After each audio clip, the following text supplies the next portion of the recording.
here with Carl Abrahamsson. Carl, it's really nice to meet you, and thanks for taking the time to speak with me today.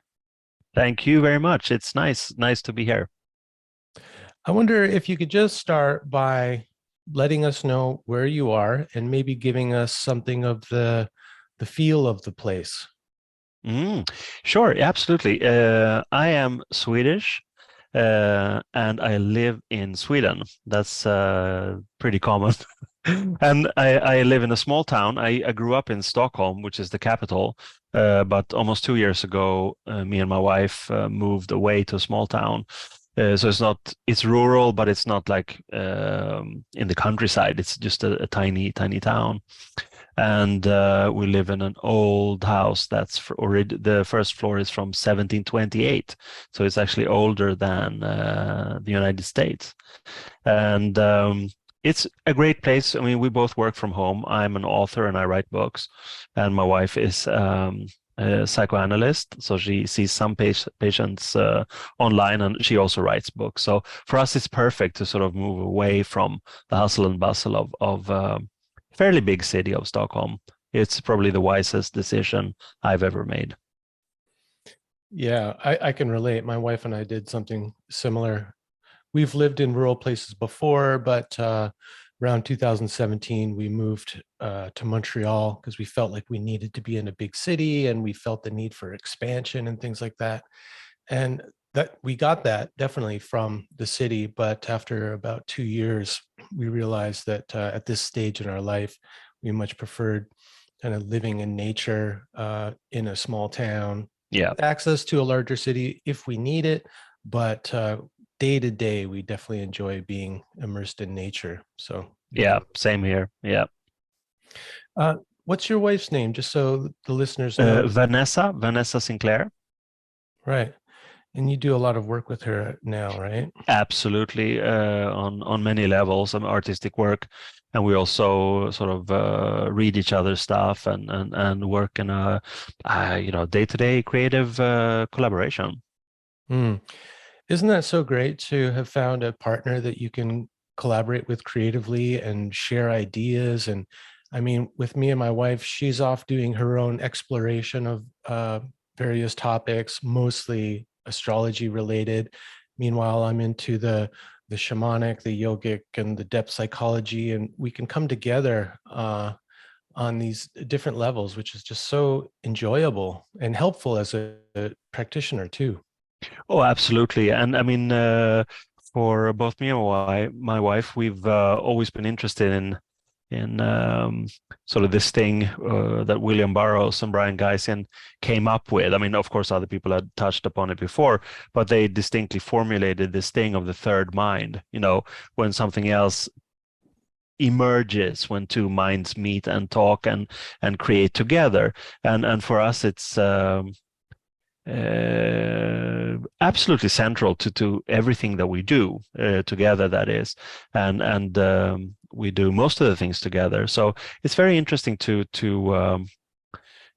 be inside the mythology that we both sort of grew up with and developed in, matured in as individuals, and now that we're actually working with it and sort of some of the techniques that they recommended and do it together, then it's kind of mind-boggling. And we've even developed our own little thing, which is, we call it the 23rd mind, because of the number 23 and that kind of part of the mythos that came from Burroughs and Geising, and that also seeped into the Temple of Psychic Youth, which was sort of the magical group where I got my first training, basically, in magical ritual, magical thinking, magical developing a magical outlook, and many important things. So there's always been that reverence and respect for human communication, basically, whether it's one-on-one or groups. It's just things emerge that would otherwise not emerge. Hmm. Yeah, for sure. Um, I'd be interested in hearing a little bit more about how you got into magic. I'm guessing that you mentioned Burroughs and Temple of Psychic Youth, that it was through maybe literature and music. Was that your? kind of what drew you into learning about magic? Yeah, absolutely. I think first of all, you have this the standard teenage phase you go through, and you look for sort of rebellious spirits and things that can be provocative or sort of tilt you in a way, make you feel transgressive, or just develop in small increments or quantum leaps, whatever. You just feel that need, and then you seek out material, whether it's in books or movies or music, that is like a pendulum in a way. It's usually never still in the middle. It swings in all directions to create those emotions that you need to be able to develop.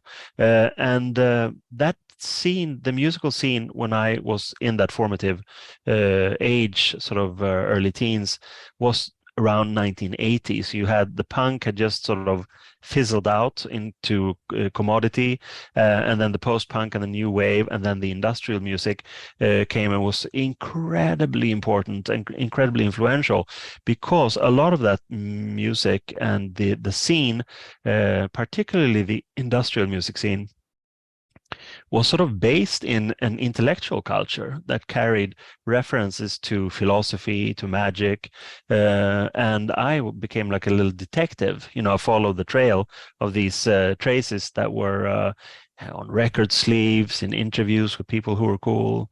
So it was kind of a magical environment in a budding way. And of course, I loved Thrum and Gristle. I loved early psychic TV, and then of course you had the Temple of Psychic Youth there as a magical order that was sort of an anti-magical order. It was new in its structure, and it sort of synthesized a lot of interesting things that I had been looking at, like Crowley, Spare, LaVey, that kind of the celebrities of magic at that time, and found a resonance with. And then when I realized, whoa, this is real and these people actually work with this, then I became first like a Topi subscriber for information, and then gradually got involved until I created Topi Scan, which was like the Scandinavian branch or access point of the Temple of Psychic Youth. And then it just basically snowballed from there in the best possible way, because it was a networking environment. Remember, no internet at that time. So it was just, writing letters, subscribing to newsletters, sending things out. It was just delightful.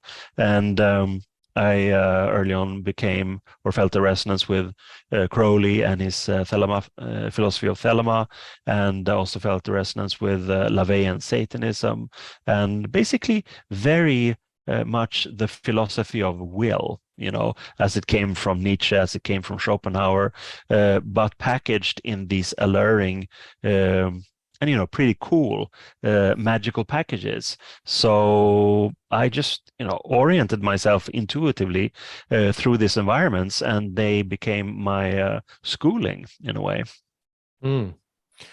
Yeah, I'm a little younger than you, so I was more coming up at that age in the late 80s, early 90s, so still pre-internet. And I think when seeking out some of those same authors that you did, like Burroughs, was a big one for me. There's something about finding them that was affirming to something I felt myself to be, like an affirmation of my weirdness or my nonconformity, that I needed to find outside of my family unit. And so they were very helpful in just letting me know that there were others out there who thought differently, who were against the same things I was against, And a part of that was finding the whole kind of transgressive art and music movement that was really flourishing in the late 80s and early 90s. And it sounds like I never found my way to Temple of Psychic Youth back then, but probably some kind of parallel streams, Lydia Lunch and all those those films that we could trade around on video cassette, and Yep. Yeah, all of that stuff. And it was just weird and dark and scary, but in a way life affirming. And so that's interesting that that was your kind of way into magic. So it was already transgressive to the kind of structural magic systems and orders. But then you found your way into maybe some of the kind of more, I don't know, the established traditions like around Crowley Yeah, and Thelema. I no, mean, they're all kind of absolutely. new still, right? But Yeah, depends on the perspective, but absolutely, they're more traditional in the sense that they do have a set structure, and you work through initiations to sort of, ascend the ladder. And I did work with the OTO Crowley's, one of Crowley's groups for 30 years, and also with the Golden Dawn group. And I looked at it all as again, like I said, going to school. Temple of Psychic Youth was very hardcore, very it really formatted me, because they cleansed the surface of a lot of fluff, in terms of arcane, I don't know, obfuscations that are not really needed in this thing that I hold sacred, and that is the individuation process. That dawned on me fairly later, that a lot of people have different paths, of course, but they also have different ways of clothing their paths, the terminologies. And when you look at different paths, traditions, philosophies, schools, orders, teachings, a lot of it is basically the same. It is for you as an individual to improve, and preferably with under their umbrella. But even that is not necessary. The main thing is that you move forward on a path that is distinctly yours. So that dawned on me along the way, and for me that's really what it's all about. It's individuation. You have to come to a point where you find that your life is absolutely meaningful, and anything that disturbs that has to be removed because it's completely redundant. And that also goes, of course, for the past teachings that have brought you there to that point, to divest yourself. And I think that I've done that, but of course in a polite and nice way, and respectful, and paying homage where homage is due, and going through these. I was saying that the Temple of Psychic Youth was very much a formative beginning for me, but it was also hardcore, and I did learn most of the stuff that I've actually been able to work with on a practical level.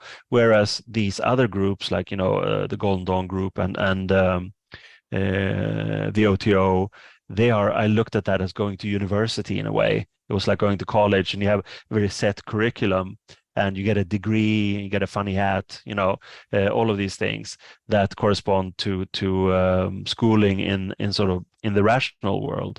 And I've been involved in some other things too. And of course, my friendship with LaVey brought me into that environment, and I still feel a great resonance with that. And I think that I wrote a book last year called Anton LaVey and the Church of Satan, and that in itself was based on a documentary film that I made in 2019. And again, with Genesis Peorage from Temple Psychic Youth and Psychic TV, was a dear friend for a long, long, long time. And we made a documentary film together in 2015 or 16 about Jen, and then we made a book together about, it's basically summing up our conversations that we've had between 1986 and 2019. So it's like a long span there. And basically, I think, and I also made a documentary about Kenneth Anger, the film maker and Telemite, who also meant a lot for me in my formative years and also later.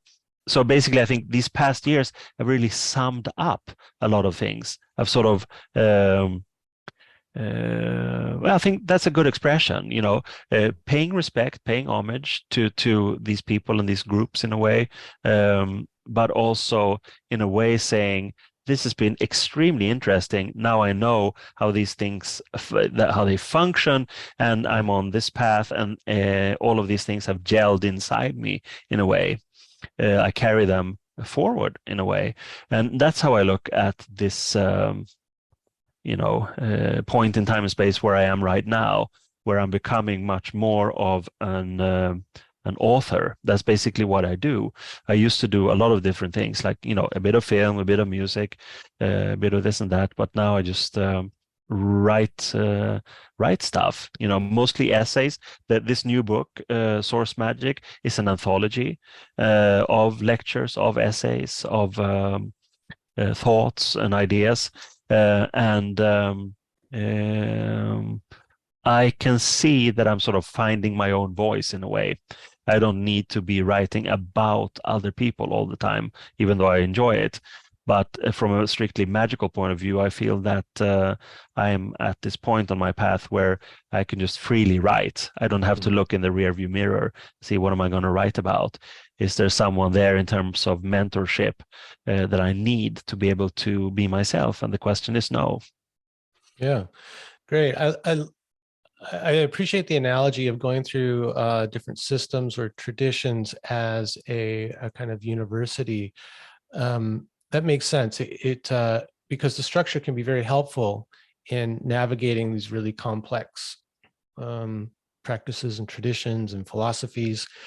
But at some point, you need to graduate and go out on your own and write your thesis, like what you think this is all about.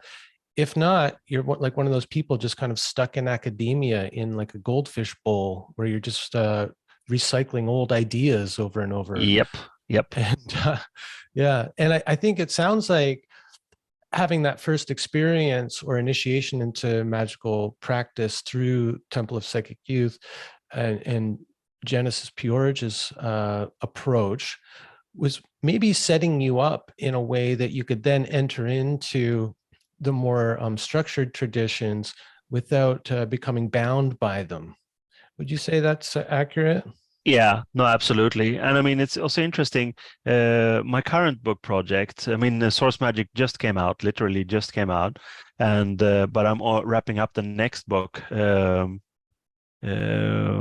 Well, this coming month basically, and I've been working on it for a few months, and that's more like a magical autobiography, and it's yet another summing up thing, and I believe it's going to be like the last one before I delve into something completely new, and it's very interesting because it's the first time in my life that I've actually been, forced to go through my diaries, and there's a lot. I started writing a diary in 1987.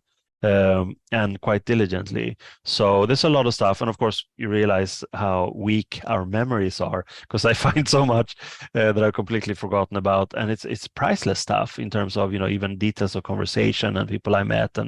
And so basically, you can find very human aspects of it. Early on, specifically, I asked myself, what the hell is going on here? Why am I in these different environments, like on a global level, and sort of being welcomed here and there? But it's just basically human contacts in a way. Like the beginning, we could follow one trail. I was interested in Topi. I was a young fanzine editor, and that was led to the first meeting with Jan in London in 1986. Basically, interviewing him about psychic TV more than Topi, but I got so interested in it that I became a more active member. So then, in that incredibly creative environment that Topi was, really truly an occultural network, I got very inspired and started a band and all kinds of things. And then my band's first record was a song called Sweet Jane, not the Lou Reed song, but it was just like a tribute to the actress Jane Mansfield and her relationship with Anton LaVey and the Church of Satan. Incredibly fascinating stuff. And when that record came out, Jen had just met LaVey in San Francisco on a tour and said, LaVey would really appreciate this. You should send him a record. And I thought, hey, what the hell? I did. And then I got this wonderful letter back from LaVey making me a member. That was his shtick. Here, you're a member. So that was amazing. And then about a year later, I went to San Francisco and met him and Blanche, his partner, and you struck up a beautiful friendship. That was through Jan. And then during the first visit to LaVey, I was going down to Los Angeles, and I tentatively set up a meeting with Kenneth Anger, do an interview with him. And LaVey said that I've just been on the phone with Ken Anger. All you have to do is just go straight from the airport to his house. I've set it up. So that was Mm. through LaVey that I had that door opening. And then, in many different environments and on many different occasions, I have been blessed by these kinds of things. And I think it's not I don't know, a blessing. It's just like, trusting your intuition to dare to be in an environment where you initially feel maybe I shouldn't, maybe I shouldn't knock on this door, maybe I shouldn't make that phone call, but still you do Mhm. because you trust your intuition. And I think that creates a lot of beautiful synchronicities and also what I call blessings in this sense that things Mhm. are actually kind of easy when your mind is Yeah. set and you allow yourself to do it. And that's how my life has been. And it's wonderful, and I ascribe it very much to what I call magic and a magical approach. Mm. Yeah. Well, it really resonates with me. People will often comment to me that they're kind of amazed at how I can meet these extraordinary people, well-regarded people, and have conversations with them. And like they would be, so timid to do that. And really what it comes down to me is exactly what you said. It's following my intuition, my curiosity, and having the guts to say, why the hell not? And just reaching out and finding out that actually a lot of people are quite open and receptive and want to share and meet younger people who have an interest in their work. So it actually is quite, I find it quite easy, and it's so rewarding. And to have that connection with people who have kind of laid the foundation for the things that I'm interested in and exploring is wonderful. And I couldn't imagine my life without it. No, I completely agree. Absolutely. And that I think is one of the benefits of the internet also is that it allows for a faster communication. I still love, print. I still, have a little publishing company, and I love making books. And back in the olden days, it was all about creating newsletters and booklets and what have you, and that was wonderful also. But in terms of this rapid culture that we're living in, that also requires like a rapid antidote in a way. And it's not necessarily slowness. It could be an equally rapid, production of a podcast, production of a documentary film with quite, inexpensive or even free software that allows us to do this, and, good bandwidth, etc., etc. So it really opens up a lot of things that create good third minding, and not only for you and I when we talk, but also for people who listen to it, to Mhm. be inspired by hopefully certain portions and fractions, and they could just take that on and weave it into their own life. Yeah, I just want to highlight that. I love that expression, third minding, as a kind of event or process. And just to highlight that for people listening right now, as you're listening to this conversation, there is a third present. It's your interaction with what we're saying, the ideas that arise in your mind, the things that it's inspiring, or even if that's a kind of resistance or disagreement, that excitement in you, it's happening to you listening right now as Carl and I are engaged in this particular space and time. And the beauty of these audio and video podcasts is that they'll live on. And anytime someone listens to it, 10 years down the road, or 10 weeks down the road, whatever, it's going to be alive again in some way because they're present to it. And it's kind of like opening up a book and feeling a resonance with an author who died 100, 200 years ago. It takes us out of a limited human lifespan and into the kind of eternal, which is, I mean, that's magic in a way, right? Or at least magical thinking. Absolutely. And Vanessa and I, we have this thing where we say jokingly or punnily that what is it that we do? Well, we 23rd mind our business, and then we laugh a little bit because the 23rd mind, or the third mind for that matter, is I don't know, it's just a key concept. And when you start working with it, I mean, for instance, that's really what should be going on at universities too, or any kinds of schools. There should be a dialogue. There should be a communication, not just a one-way cramming of facts and data. And it's been a long time since I was in that environment, so I don't know what's going on.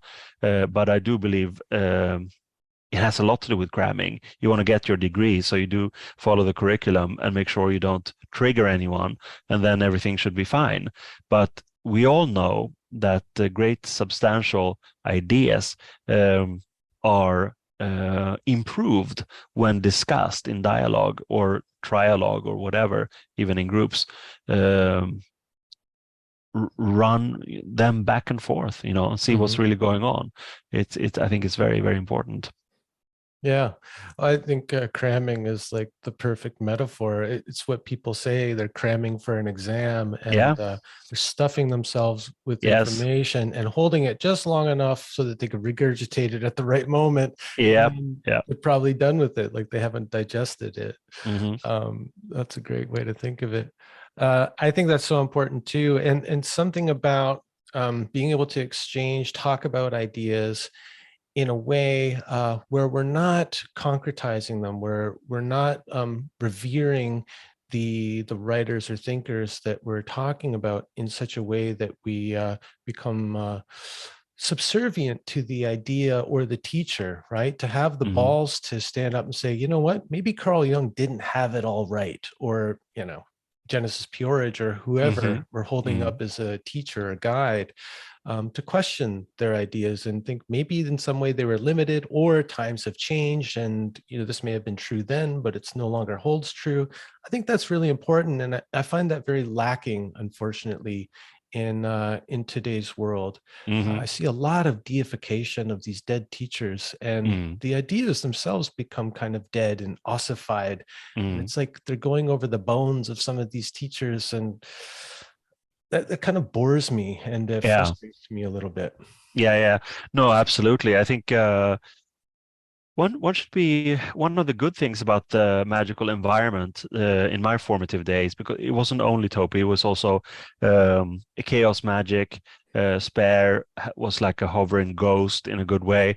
Austin Spare. Austin Spare, exactly. And this thing where you just pick and choose, make your own curriculum, use any unexpected thing and ritual because it appeals to you for some reason. You don't have to analyze everything or contextualize anything or make any justifications to anyone. Just, truly, literally go with the flow. And I think that that affected me a great deal. I did go to school, as I said, and that requires a bit of, respect and looking to the totality of the curriculum. However, I think you're perfectly right. Things have a tendency to go out of date. And that could be on a big level historically, or it could also be just in your own life as you move on on your trajectory and in your individuation process, which is never done. It's a continual process. And then you realize, just like you said, that, this was useful back then, but it's not useful anymore. And I tend to look at it as a weaving process where you weave, I call it a quantum quilt that you sort of wrap yourself in. And sometimes you can do some add-ons or sew on a new thing or something else has withered away because it's worn. It's cool. It's still your quilt, your cloak, or whatever you want to call it, but it's made up of different things. And I think that's very, very important. And again, it's a matter of honesty also, because we are who we are, and the self-deceit is of course the worst possible scenario. But if we realize that, well, I don't like this band anymore, so why am I listening to it? This is just like inertia in a way, or authors or movies, but we are who we are, but then we are also what other people project on us. So that kind of social thing is part of it also. I'm expected to talk about magic, but I like it. I'm expected to be part of a certain scene, and I'm happy to do that. But everything has a limit, and if I feel one day and I can't talk about this anymore, then I won't, because it's not, nothing is really sacrosanct in that way. And I think that honesty is the most crucial and important thing that any person or magician can nurture in a way. It's just like, because otherwise, especially the self-deceit thing is potentially quite tricky and maybe even dangerous, because you are empowering yourself with certain things that will manipulate the outer world so that you get what you want. But at the same time, that you're not what you're after, what you're getting, what you're manipulating to achieve is not really what you're after. So in that sense, it's like, I don't know, it's like chasing, what do you call it, the dragon's tail, chasing an illusion in a way. And that, I think, is the worst waste of time and energy there could possibly be. Yeah. There's so much there. You got away with words. I don't know if anyone's ever told you that, Carl, but I've heard it. Yeah. Yeah. Sometimes I want to put on the brakes though, because there's a lot coming up that I think is really interesting. One thing that you said that I think is really important to highlight is the importance of honoring and following your own intuition in terms of developing a spiritual outlook or worldview, and the practices too.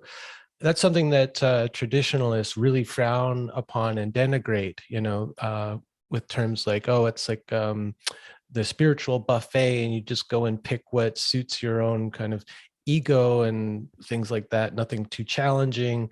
But it's more complex than that. And I think following your intuition, what resonates with you, like you said, it's resonating for a reason.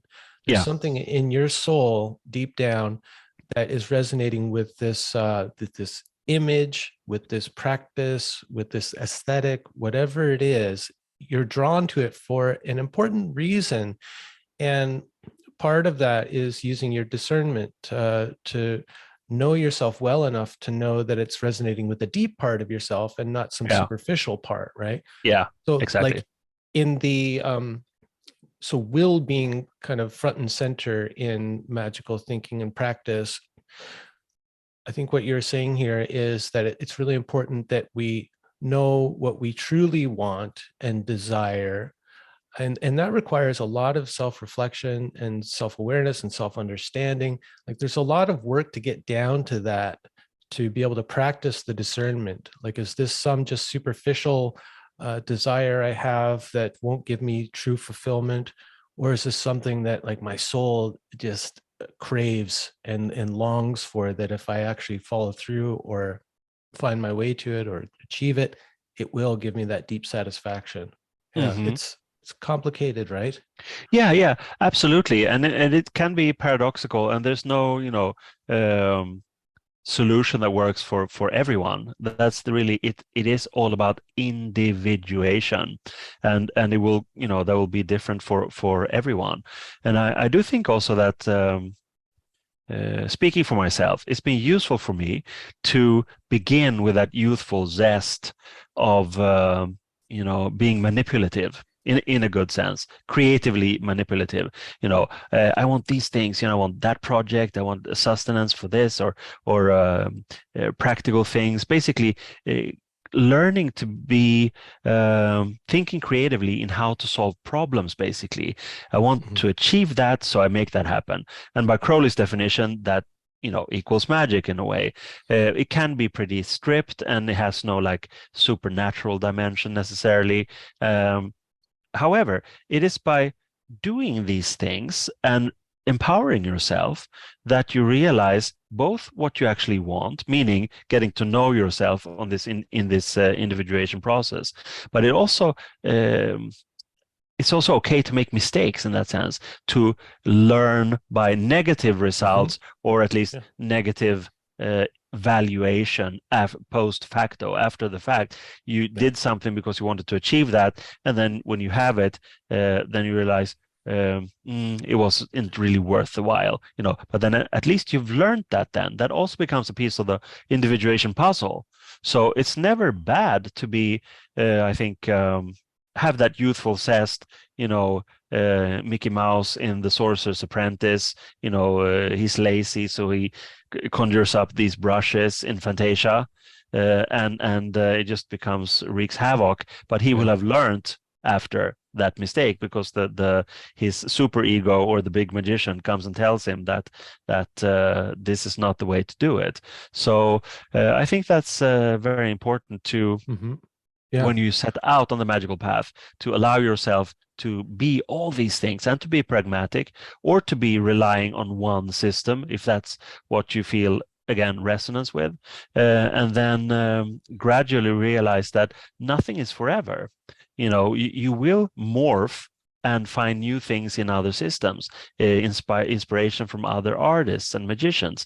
That is something the sooner you understand that and learn that yourself, the more fun you will have, because you will be less restricted, saying, oh, I probably shouldn't go in that direction. It's supposedly bad, or there's something negative. Someone else has a negative projection, but it's completely redundantly pointless. Don't listen to other people unless they come with good advice, But if they try to be, I don't know, well, they try to limit you in some way based on their own biases. Exactly, that's no good. I think, so how does someone do that? I think maybe trying to maintain an attitude of curiosity, fluidity, openness. Honesty is super important. Well, being honest with what you're even actually attracted to, that's really important. When you're talking about that it could be a helpful stage for someone to just go after the kind of material goodies, even to find out that, that's not actually what I really want, or that's not really satisfying something in me. I mean, I can totally relate. Through my 20s and 30s, I was working in advertising as a graphic designer. And at a certain point, I realized that I was becoming very adept at a certain kind of magic, that I could create, I didn't know it at the time, but later learned I was creating sigils for brands. Yeah. That would attract and hold people's attention and draw them in and tell a story, things like that. And as I got more kind of disillusioned with that whole kind of corporate advertising world, the more money I started to make, the higher I got up the ladder, the less satisfying to my soul it was. Yeah. But I started to see myself as a kind of a magician in those last years. I could go in and I could kind of manipulate the situation, because the kind of the hierarchies and the politics were so obvious to me that it was kind of dumb. And I could kind of go in and do what I needed to do to get by, to get what I needed from the situation, and not totally lose myself in it. But like you said, at a certain point, somebody put it to me this way once, and I really like it. I was climbing the ladder. I got up to the top, and then I realized it was against the wrong wall the whole time. Yeah. But I needed to get to the top to realize that, to go, oh, wait, this isn't actually what I want. So then, coming back down and kind of starting over, or kind of reorienting in a different direction. But I had to go through it, and I did gain some skills and things that have helped me since. No, absolutely. I say now it's like using my powers for good, instead of for selling Nike shoes or Mitsubishi cars or whatever. Right. No, I think everything. I mean, everything is an experience. I mean, even negative, traumatic things, they are also experiences, and we know that psychologically it's very bad to try to push them down, to repress them. You need to deal with it. You need to learn from each experience, and the same goes for the positive stuff. It's not something to just shy away and say, yeah, it was great. You should really go through it and see, why was it great? Why did I feel so elated or ecstatic? It's just, everything it's all pieces of the puzzle that is you. And I think that one of the most magical insights I've had, and many of the most beautiful things, they do sound like cliches because you've probably heard them so many times, like in stories, in movies, in books you've read. But at the same time, even the most cliched stuff can actually have substance. And I'm thinking specifically of this thing where Memento Mori, Latin for remember that you're mortal, or that remember that you will die. That's such a, gothic thing. But when you come to think of it, and also when you actually lose someone you love, and it's one thing to lose, old people, parents, grandparents, people, old age, or so-called natural causes. But when you lose someone young, um, like, for instance, in 2014, I lost my best friend. He was only 54, so way too young. But that made me realize that, whoa, there's something to this Memento Mori thing. And the eerie thing is that he liked numismatism. He collected coins and jewels and sort of medals, and sometimes he designed stuff, little pendants or necklaces, whatever. And he gave me one about a year before of an old medieval woodcut from some book, which actually said Memento Mori. So either he had some kind of, precog feeling that he would die. He wasn't ill or anything. Or it was just a strange, eerie situation. Anyway, so I got that, and then I used that as something to grieve through when he had died, and I just realized, wow, all of these incredible religions, all of these incredible magical schools, philosophies of life. Nothing really beats this Memento Mori thing, because even let's hope maybe something happens after we die. Maybe we go somewhere, reincarnate, or wherever. Maybe we go somewhere, or it's just curtains, lights out. We don't know. We will find out though. But if you use it we as may not be there to find out. that's right. It may be the But question that ultimately is never answered. yeah, no, quite likely, I'd say. But even when we are still alive, then I think that this notion of, whoa, we don't know when, we don't know where, it is finite as far as we can understand. So we better make it a really cool time, and that's why I'm inspired by hearing stories like yours. Where you have had everything that sort of people project on you that you should have: a good career, money, success in that sense. But then you sort of leave that because you're not satisfied, and you take yourself seriously to that extent that you can break away. And you do that because you want to lead a meaningful life. It's all about, feeling that meaning.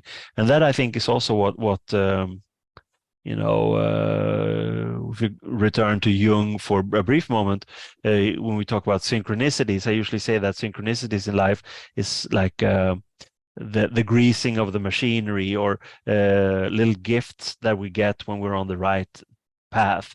Jung said that they were sort of random things that had meaning, that have meaning, and I think that's pretty astute. Also, you summed them up by saying meaningful coincidence. yeah, exactly. And I think that we get them when we are on the right track. We usually don't get them when we're like hyper depressed or too stressed with rational things that are not really our things. And it's just it comes to us when we're on the right path. And I think that these are things that we also have to take seriously and orient ourselves by, not as some kind of commands, but just sort of this feeling of, whoa, when I'm with these people in this group of creatives, I feel much better. A lot of fun things are happening than when I'm with these dullards who are completely rational and just regurgitate inert ideas. So that's kind of a no-brainer, extreme examples, but you'd rather want to be with the people who are fun and creative. And I think that goes for any kind of situation in your life, that you want to feel that elation. Yeah, totally. Over time, I get more and more adverse to certain words that I just hear too much, like the word meaning has become such a big, heavy word. And I think people largely equate meaning with something, something like profound, something that is going to impact like culture. It's such a big word now. But I think I liked what I heard following up on that, where like for me, what it's become about and what it was at the time actually leaving advertising was leading a more interesting, fun, and creative life, where I could follow the things that I was really interested in, that gave me some joy, that I found like intriguing, um, and yes, I could say that that's what makes meaning in a way. But I like to get more specific because meaningful can mean like um, just having fun with friends and being inspired creatively with people. It doesn't have to be some kind of earnest, serious thing. You follow me with that? Oh, absolutely. And I think it's basically a terminological issue. I mean, you could call it, a core or a substance, something that really fills you up in a way. Mhm. But what it is should, of course, be that kind of elation. And you mentioned joy, for instance. That again is just like proof that you're doing something right. Because if you sit in a corner and just cry in a depressed state of mind, you're doing something wrong. It's Mhm. just it's kind of simple. So but whether it's meaningful to, for instance, stare at the ocean, if that fills you with elation and joy, then you should do that. But you have to make also some kind of sustenance somehow, and then you get a job that's close to the beach where you look out at the ocean, and then working with that will inherently be meaningful because it's a part of the requirement of what's required for you to be in the position where you can feel that joy. So it's kind of I guess meaning is the trajectory, or it's not a set thing, it's a trajectory that is meaningful because it fulfills certain requirements that that you need in order to experience what you want to experience most of all. Mhm. Mhm. Yeah, one of the things that I wanted to do in this first talk with you is get into some of the terminology that drew me into wanting to learn more about your work. Sometimes I'll pick up something and I don't get a sense of resonance with the writer, but right off the bat with you, I recognize someone who is probably I had some kinship with in different ways. And some of this was the terms. I think it was probably James Hillman who said that words are angels, that they can be like messengers. Oh yeah, yeah. And so if certain words jump out at me in someone's writing, I tend to follow it up. So these are going to be kind of old hat to you, but maybe Mhm. new to some people listening. I think we talked about, how you kind of define what magic is, but do you have like a nice little summary that you use? Because I'm sure you talk about it a lot and people ask you, what do you mean by magic? Yeah, I actually have quite recently. That's something that I include in the coming book, a definition, because it is a tricky one. Mm, I used to ascribe to Crowley's definition. Magic is the science and art of causing change to occur in conformity with will, la da da, and he sort of strips it to the bone and makes it unsexy. yeah. I don't like it. But anyway, and also it could be like, wow, it needs to be cosmic stardust. That's the other end of the spectrum. But I think that, they're all valid in their own right. But I came up with this thing is that magic is a mind frame that allows for all the definitions of magic to pass through, meaning it's sort of the ultimate open-mindedness. Because some people may have had one experience that they rightly could call, wow, this is magical, whereas other people could have had many, or perhaps even work thematically within a magical order with magical rituals, etc., etc.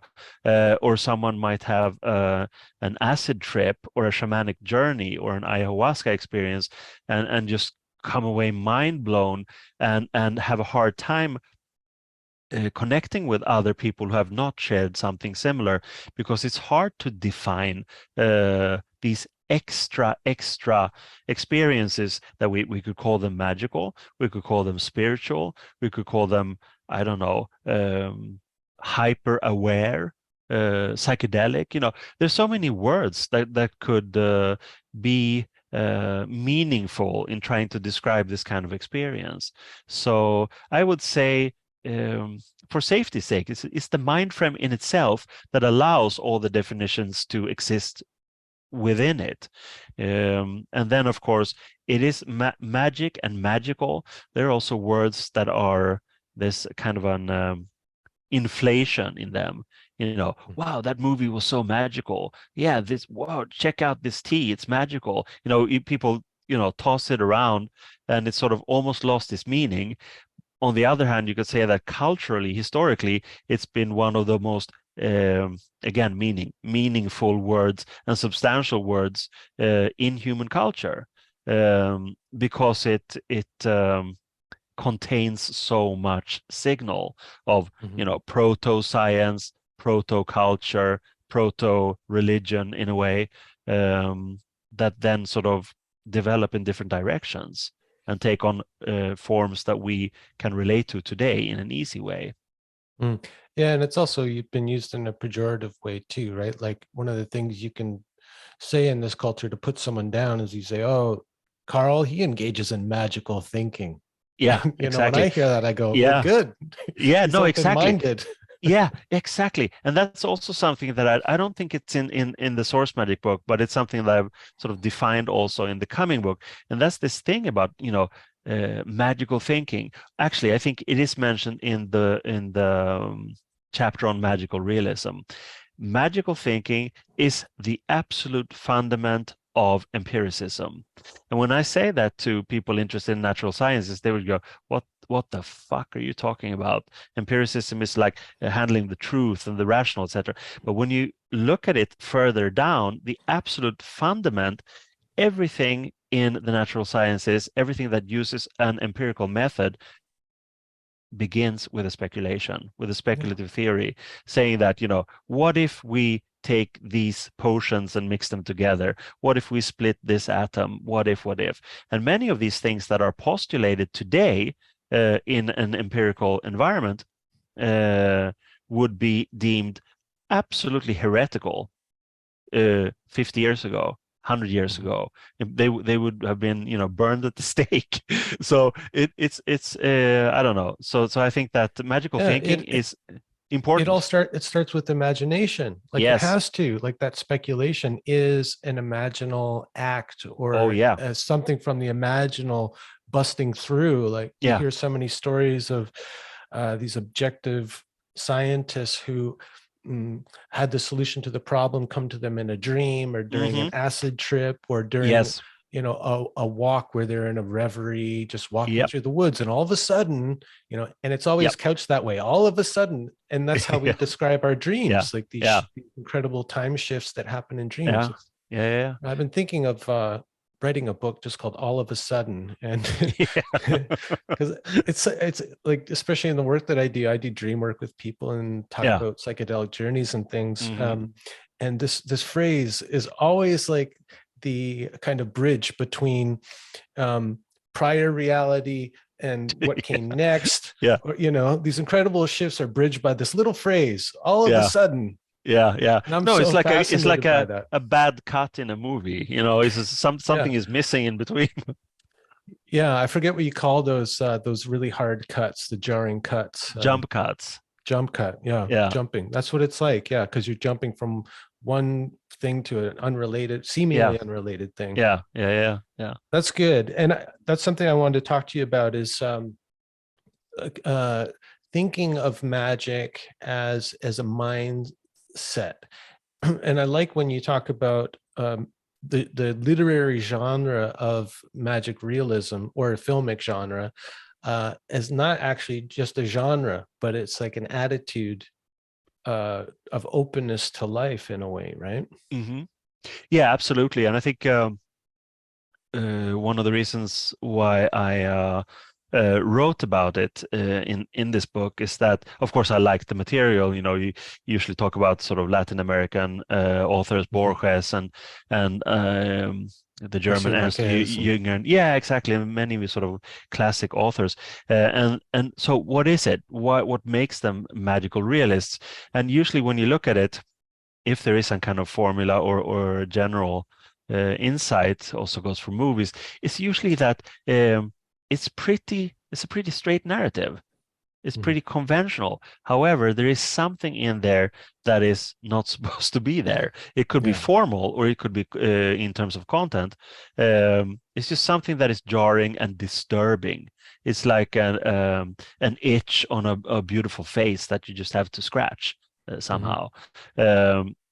And that it creates a little jump. It's a little It's a disturbance in the yeah, field. disturbance, a transcendence. That could also be a transgression if it's something uh, violent, really not belonging there.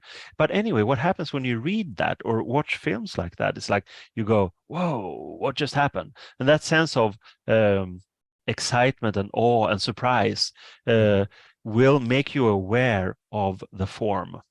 And if you're aware of the form, you can Yeah. also become aware of the content of the message. And become aware that you've been bound by the form, and it Oh, takes yeah. something from the irrational or the supernatural or whatever erupting into the consensus reality Yeah. to help you realize yeah, that I was kind of stuck in it. Like I totally bought into the Yes. whole Exactly. conservative narrative or whatever, and then this Yeah. thing comes along, this event Mm. happens, and it's like Hmm. can bust you out of it. Yeah, I absolutely. love that those kind of works, books or films that do that uh, are something that help to catalyze or cultivate a more magical mindset.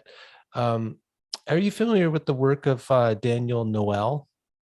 He wrote a book called The Soul of Shamanism. No, it rings a vague bell, but I have not read it. No. He's not very well known, but one of my mentors, Thomas More, the psychologist, turned me on to him because he was also thinking a lot about the relationship between shamanism and psychology, Right. and also literature. And so he coined the term the shaman novel. So Hmm. he looked a lot at the work of Carlos Castaneda, and he thought, forget about the legitimacy of his anthropology. It's irregardless, it's not important actually, but when you read those books, what it can do is create a shift in your mental state, in Yes. your view of the world, Yeah. and he thought that was the important function of those books. And Yeah. so he had to think about it in a different way, so he came up with this term, like a shamanic or shaman novel, Hmm. something that catalyzes the shamanic perspective in the reader or viewer.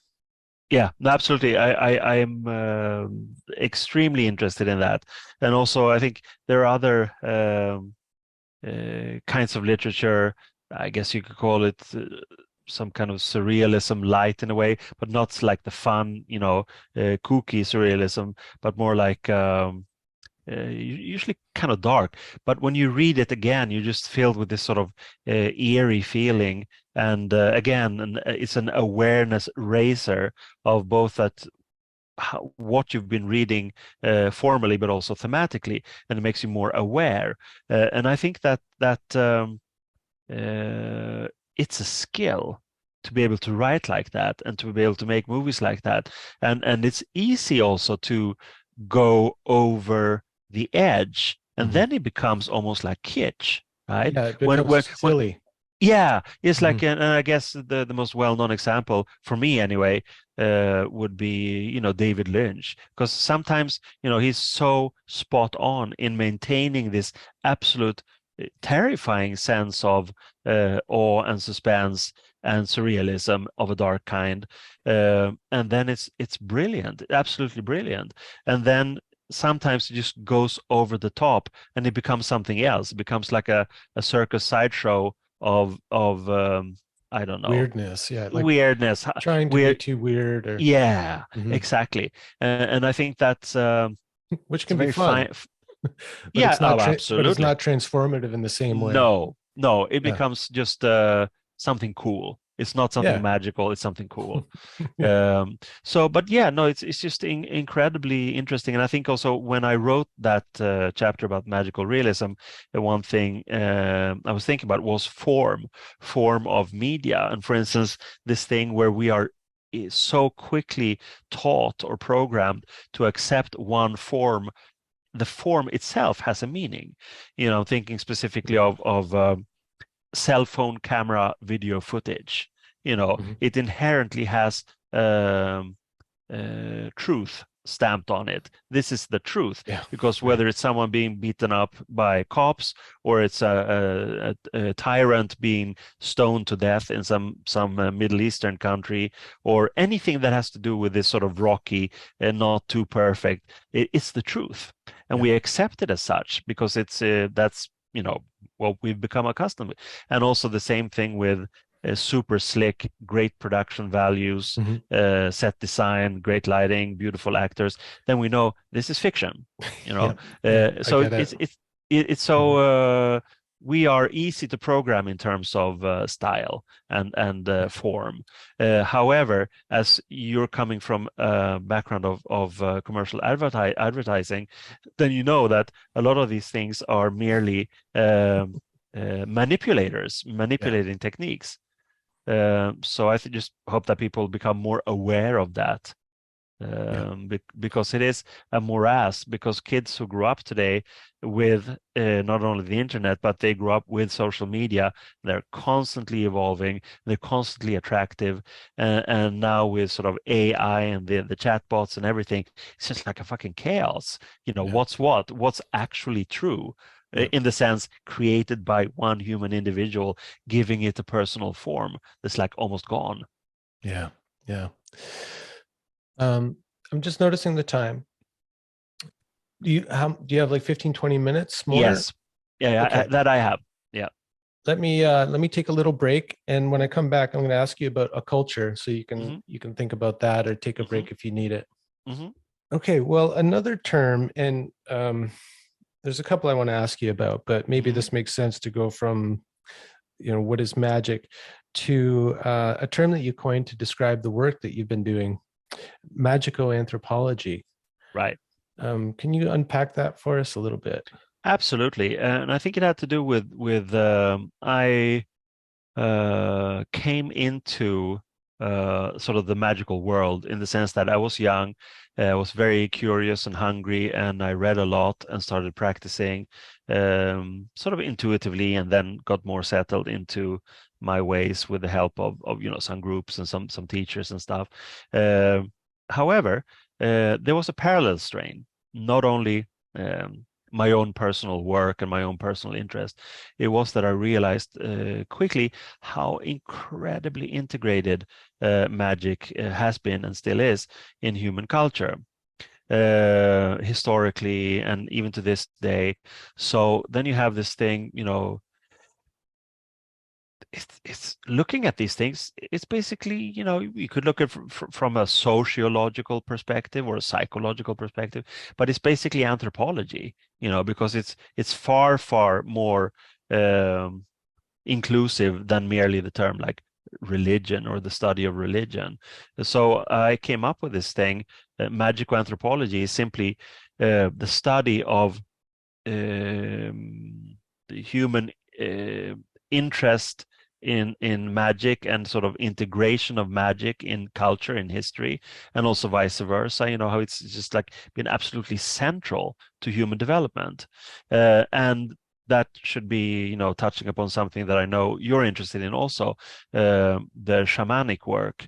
And I avoid using shamanism like an ism, in this particular perspective, because I think that if you look at it historically, and we know this from traces in archaeology and this thing, the shamanic agent or the shaman of the little community or the family or the little tribe, and later on, as the communities grew bigger and bigger, there's always been someone there who goes beyond and gets, let's call it, alternative epistemology. It gets facts that are conducive to survival of this little group, of these individuals. And that's just the way it's always been, and it still is like that. However, when human cultures became too complex, too big, too voluminous, too numerous, then you became more and more by proxy. You had priests and religions, and it was no longer a pure Gnostic epistemology, not a one-on-one information that you could then share with your community. It was set information written down in tomes that usually packed a moralistic punch rather than an encouragement to go Gnostic yourself. So in that sense, but it's still the same source. And I in the book I also talk about how everything is connected to that. Again, the natural sciences comes from that, the artistic practices, artistic attitudes. Everything comes from this thing of going beyond your rational mind frame and seeing what's there. Or if you want to go, psychological, to go deeper inside yourself or spiritual and see, what do you find there? What you find there is relevant. It has been relevant for human beings and human cultures all along. So it's not only a sociological fact, meaning certain people do this, certain people do that, certain tribes do that. It's something that we have inherently in us in genetic memory. Therefore, we have the need to transcend, to get drunk, to get high, to lose ourselves in a way of leaving the rational for a bit. And then we have, yeah, exactly. Then we have the professionals who can actually travel. And I usually say that it's easier to travel than people care to think, because they're afraid that they will be bitter when they realize how easy it actually is. So they leave it to entertainment and streaming, and have this passive influx of similar kinds of experiences, but it's not theirs. It's something that's imposed on them, and to make make it even worse, something that they usually pay for also. Well, yeah, I was going to say not always imposed, but sometimes something that people kind of put themselves into as a way of feeling safe and protected by the structure, the dogma. And that was really brought home to me. I was kind of laughing as you're talking because, the kind of the fear of the mystical experience. Yeah. There's a writer that I follow on Substack, and he was formerly like a pagan anarcho-environmentalist, kind of an interesting guy, and then he converted to Catholicism, which I think personally was a bad move. But one of the things he's writing about is this kind of longing for a rewilding of Christianity. And I think that's an interesting idea. If Christianity is not going anywhere, it does need to evolve in some way, and going a little more wild and getting out of the big organizational structures and all of that, I think is probably a better move for Christians. But so I made a comment on it, and I said, well, have you heard of this Christian-oriented religion that came out of the jungles of Brazil that uses ayahuasca as a sacrament? I've participated in their ceremonies, and it's very wild, and seems to me like something like what in early Christianity would have been more like, something that comes out of both the Greek mystery religions and the Middle Eastern desert religion and all that. And somebody responded by saying, well, this sounds heretical if they're using ayahuasca as a sacrament. It's heretical, and it's probably dangerous. And I think you should read the writing of this person. And I hope that it helps you. Like, it was just, to me, like such a great example of the way that Christianity can domesticate people. Like, it's the antithesis of a wild Christianity to be so fearful of the mystical experience and the gnosis. It's just ridiculous. And I feel bad for people who are so stuck in that, in the illusion that it keeps them safe, actually, when it's just keeping them really limited. Totally. But anyway, just to share that little anecdote of how this actually shows up.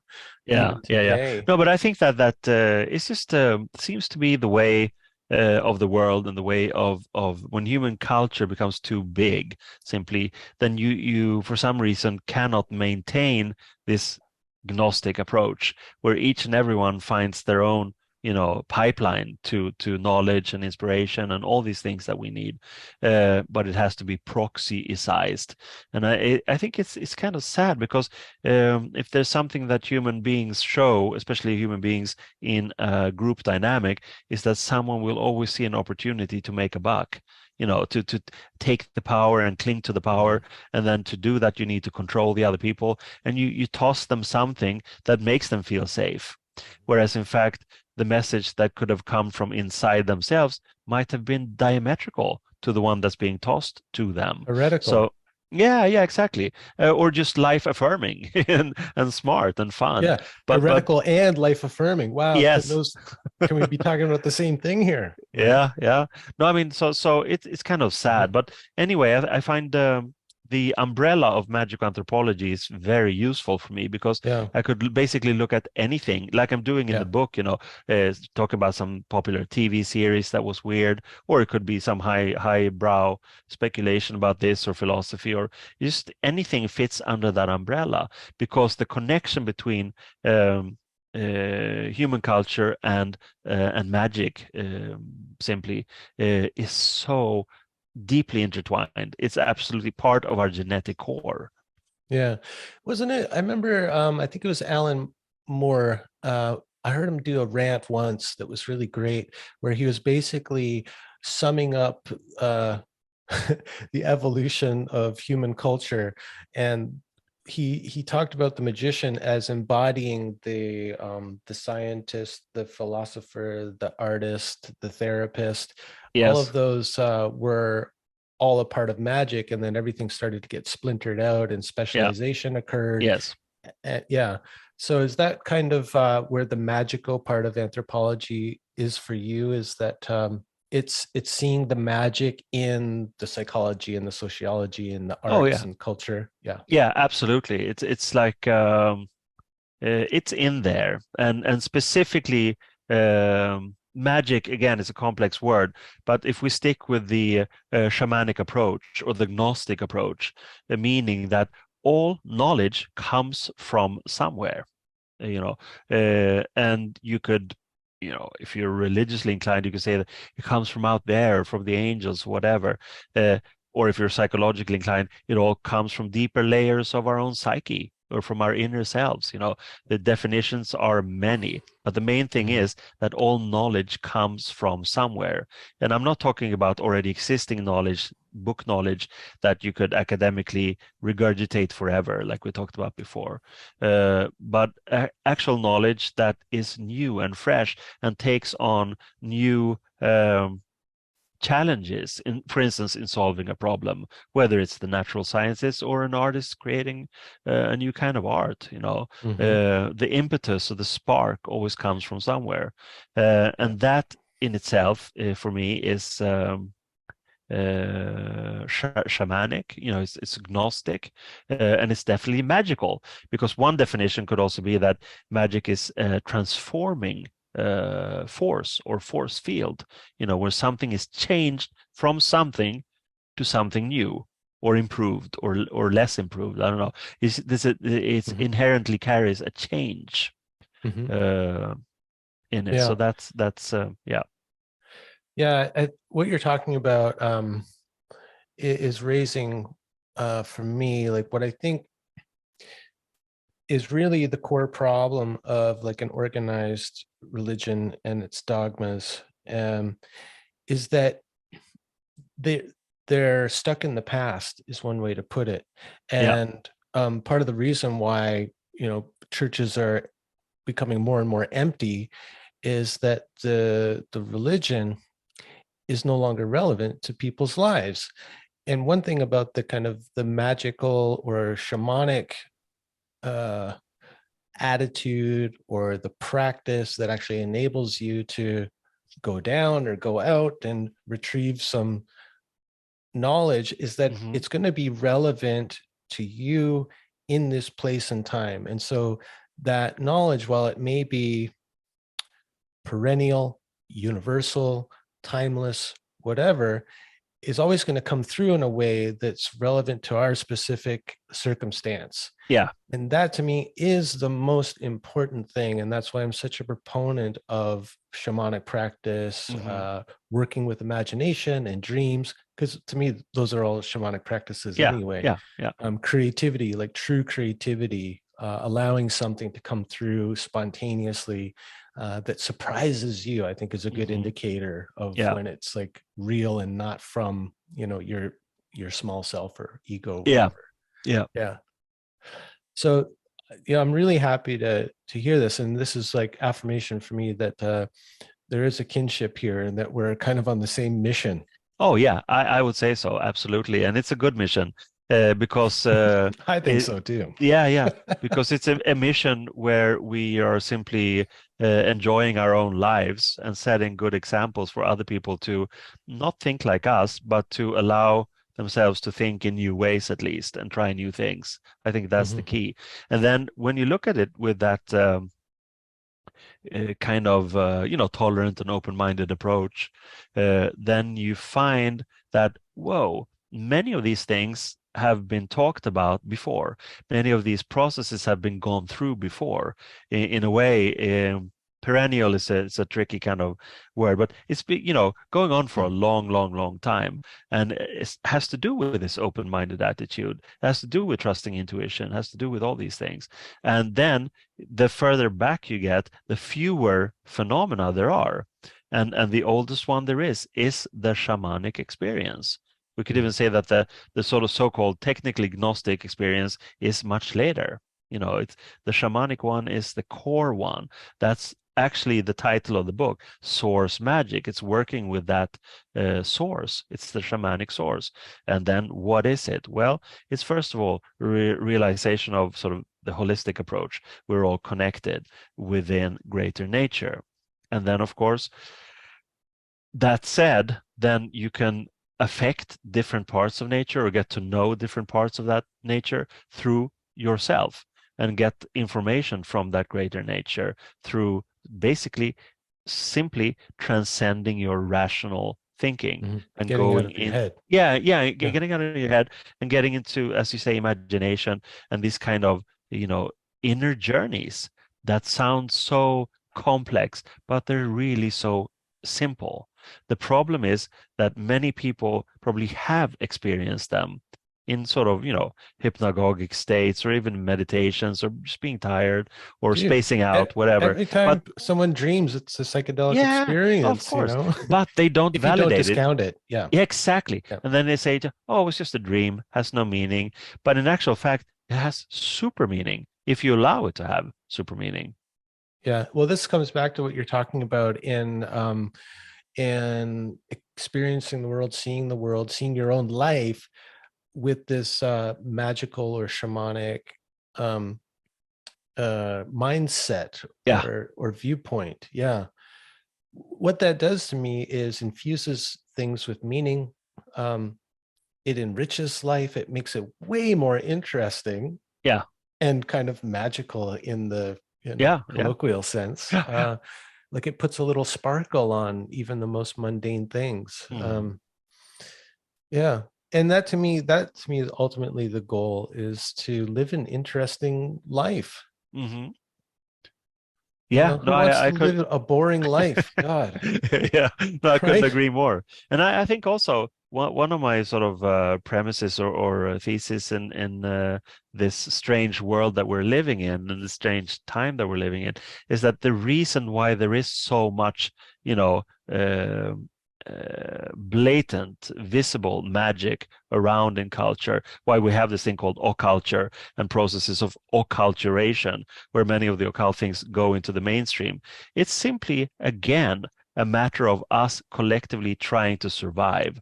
It's part of our survival instinct to look for new ways of looking at the problems that we have, because the rational mind frame and the conservative approaches, they simply are a death drive. They won't work. We won't last if we carry on in that thing. So we could look at indigenous cultures, or we could look at psychedelic prophets or Gnosticism, or all of these sort of hocus pocus things. Or They are, underground artists, yeah, that too. They right? are valuable as truth sayers, soothsayers, sources of inspiration for us Or to even think. heretics to Yeah, yeah, help, absolutely. cause someone to question something, like to Yeah, snap them out very of it through important. their extreme art or their extreme action. Like that's one of the things I think Genesis was so uh, inclined toward, but talented at, was just by the way they showed up in a room.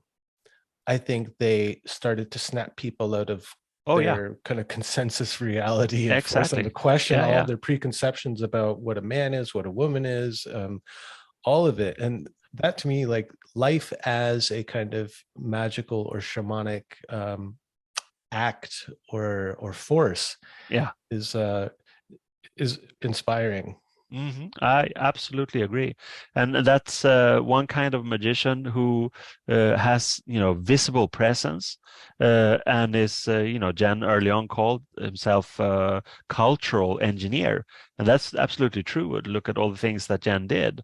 But then, of course, there are a lot of magicians who work completely in the dark, like truly occult, and prefer it that way, like um, a Zen priest or some kind of bodhisattva. They don't necessarily need a TikTok account to Yeah, show all or the like cool things. a real shaman in the jungle or in Yeah, the exactly. steppes of Mongolia. Yeah, Uh, yeah, they're out there doing something yep, that you may not have any idea about, and it's probably for the best that you yeah. don't. Yeah, exactly. No, and I think that's what makes it fascinating too, because it is an actual reality. There are a lot of, what I mean by that is that there are actually a lot of unknown, invisible people working with these things, and that to me gives it credence and value. Because if it were up to the what do you call it, sort of the media savvy, the media hungry, Mhm. uh, quasi magicians, pseudo magicians looking for attention, looking to sort of promote a lecture series, whatever, Mhm. they are a dime a dozen.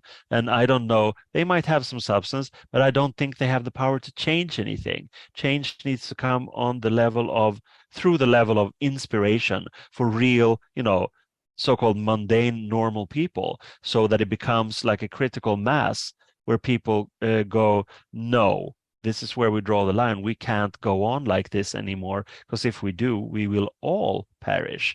And that I don't think is a good scenario. Mm. Yeah, touching on that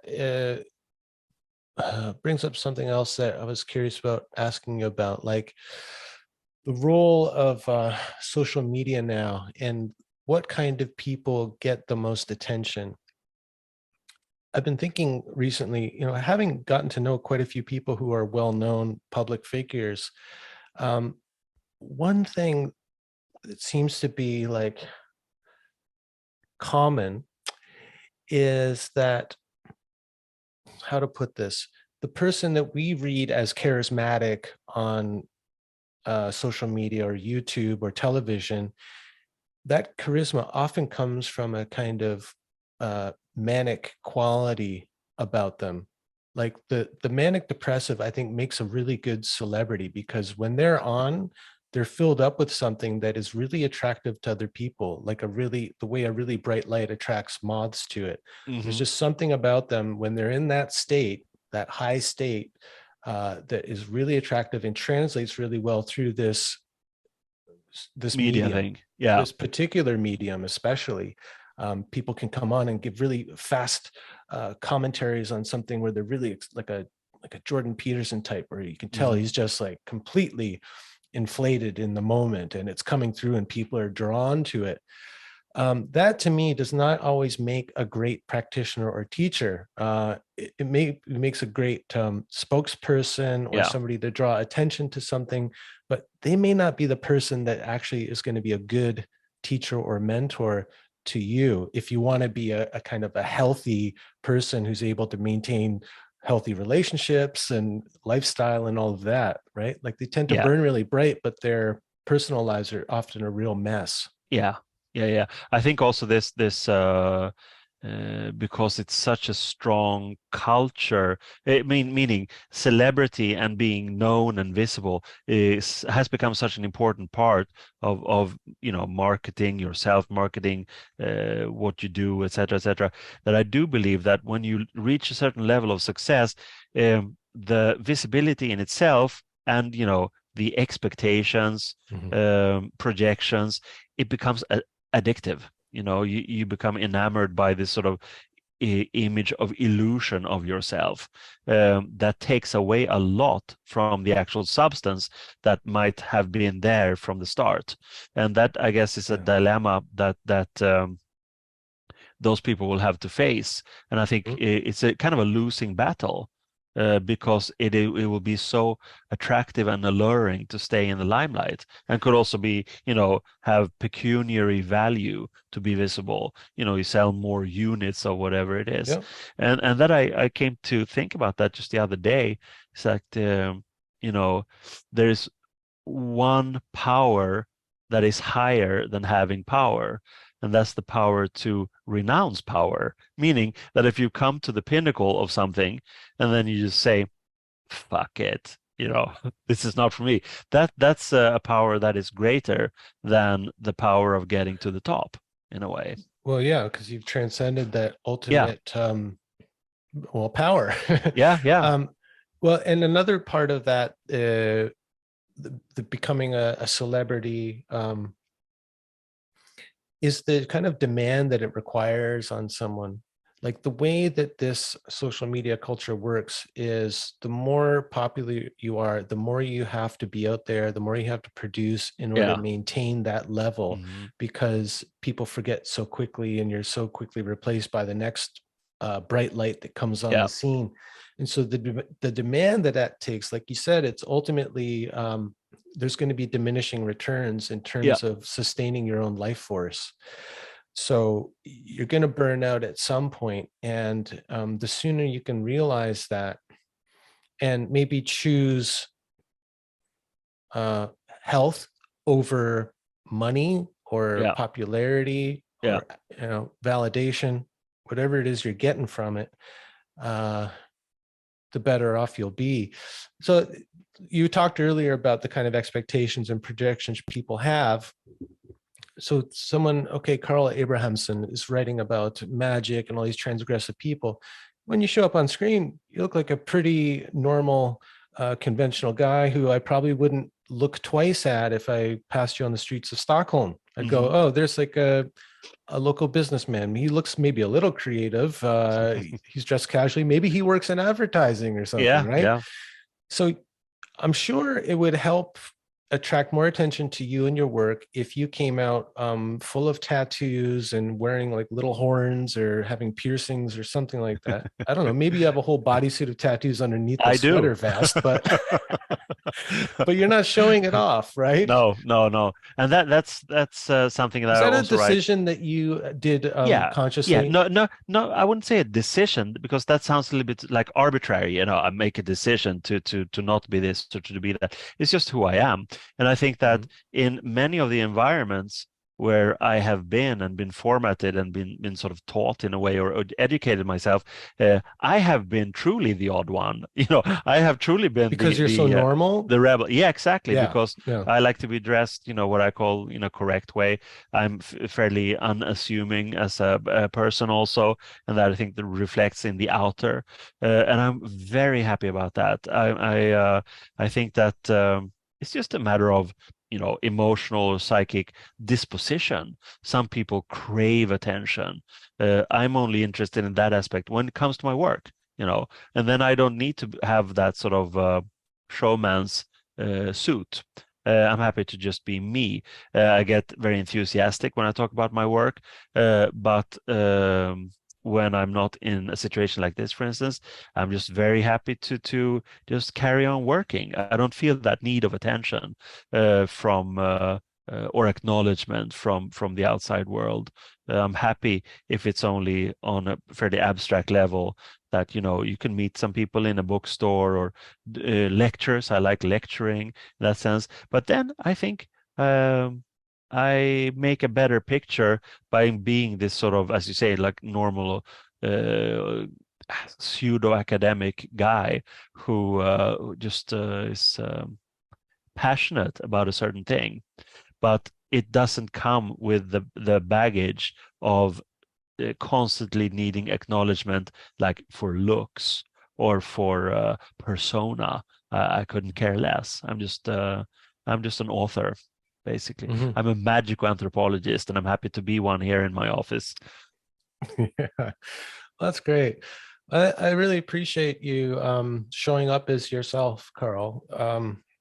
Sometimes, I contact a writer or someone that, I'm interested in, and it's hard to have a conversation because they come with like an agenda or a script. So I appreciate that you don't come on as like a kind of authority or teacher, but as a longtime practitioner who has been curious about magic and magical practices for a long time. And you're sharing your thoughts about it and some of your experiences. And I think that's wonderful. And I think that's a great kind of attitude to have about all of this. Yeah. So Yeah, thanks. I thank you very much. It makes me happy to hear that, and I think that's a result of again a long process.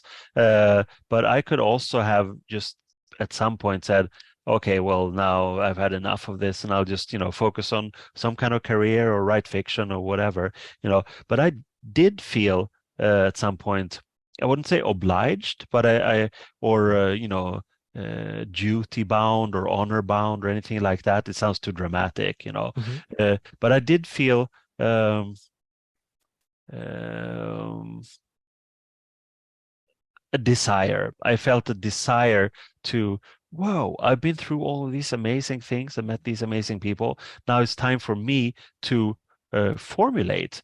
And also, it's a pretty good thing that I'm doing this because most of those people are actually dead now. The people who were meaningful for me and sort of that I can say that I learned things from. Mhm. Now it's my turn to sort of rephrase whatever it is that has come to me and not only pay back but also pay forward. Yeah. And I think that makes me work in a tradition of sorts.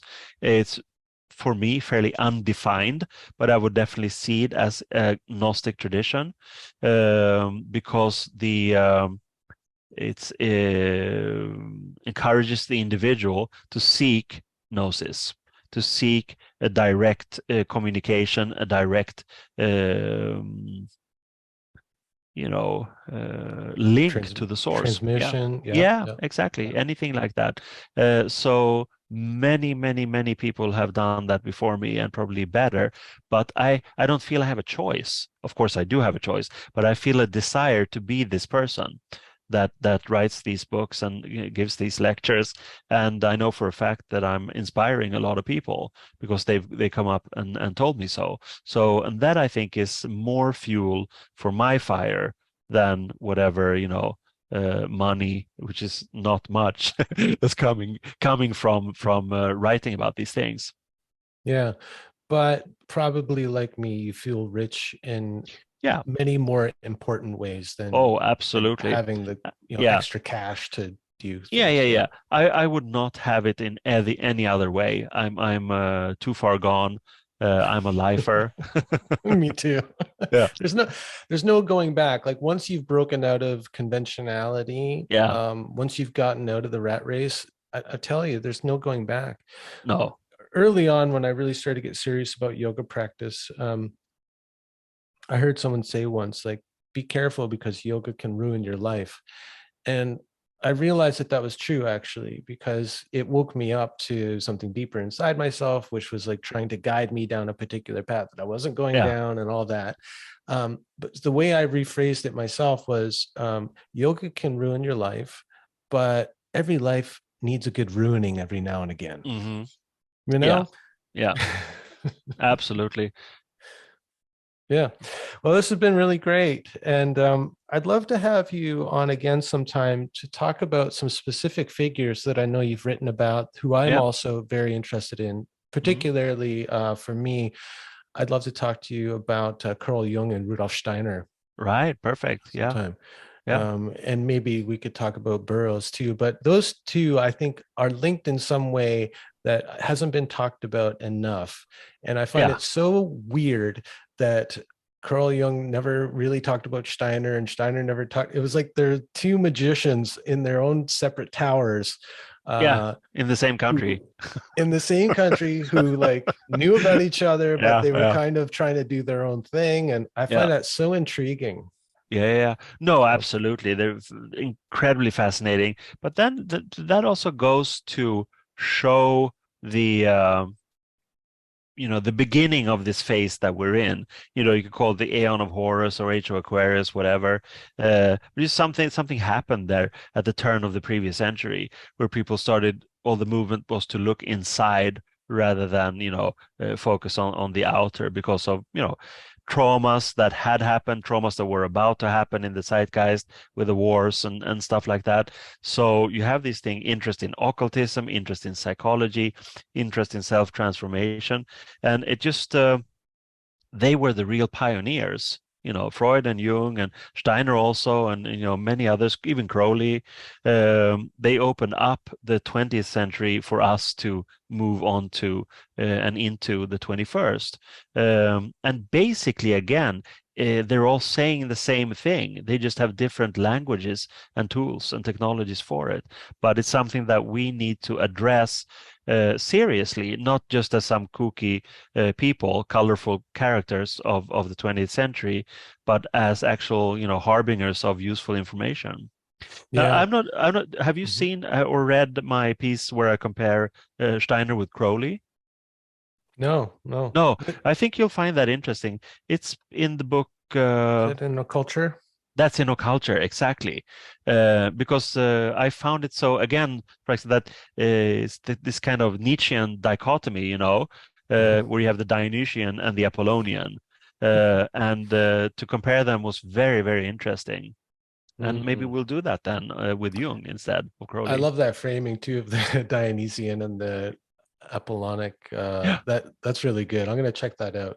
yeah, Well, great. Hopefully we can talk soon. yeah, It's yeah, been a yeah. real Just pleasure, just Carl. let me know. Thank you. Yeah, and best of luck with the release of the new book, Source Magic. I've been enjoying it so far, and I love compendiums, anthologies, short little essays that you can kind of dive into, and you can skip around, and it all Yeah, makes sense. Yeah, it's really yeah, fun. yeah. That's the idea. Just like a little bag of candies. Yeah, great. I love Yeah. it. Okay, Carl, we'll see you down the road. Thank you very much. See you in Take the care. rabbit hole. Yeah. Yeah, Bye. thanks, brother. Bye. Bye bye.